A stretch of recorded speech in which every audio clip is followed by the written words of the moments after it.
ధన్వంతరి జైని మా నాయ బ్రాహ్మణులందరూ కూడా వారి వారి కుటుంబ సభ్యులతో నేల స్థానాలతో ధన్వంతరి జయంతిని జరుపుకోవడం రాష్ట్రం మొత్తం మా నాయ బ్రాహ్మణుల నుంచి మా రాష్ట్ర ప్రభుత్వానికి చెప్తున్నాము.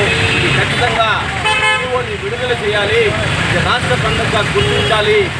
ఈ నాయ బ్రాహ్మణులందరూ కూడా కోరుకునేది ఒకటి, మా తరతరాల తాత ముత్తాతల నుంచి మేము చేస్తున్న వైద్యంతోనే మా ధన్వంతరిని నాయ బ్రాహ్మణులు గ్రామాల్లో పేదరికమైన ప్రజలకి సేవలు అందిస్తున్నారు.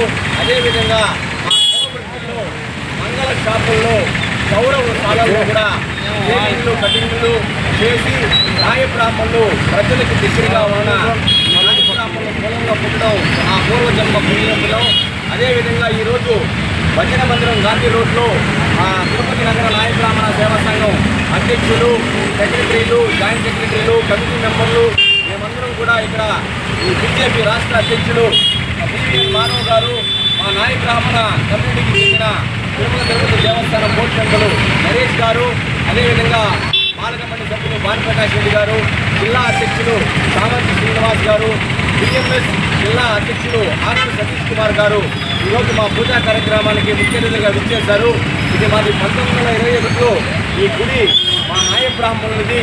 మేమందరం కూడా ఇక్కడ అనేక భజన మందిరాలు ఈ కార్యక్రమాలు చేసుకుంటున్నాం. ఇది పూర్తిగా శిథిలావస్థకు చేరుకునింది.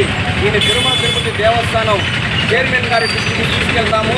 అదేవిధంగా రాష్ట్ర అధ్యక్షులు చెప్పారు, దీంతో ఖచ్చితంగా రాబోయే రోజుల్లో దీన్ని మళ్ళా పునర్నిర్వహించి మీకు హ్యాండ్ ఓవర్ చేస్తాము.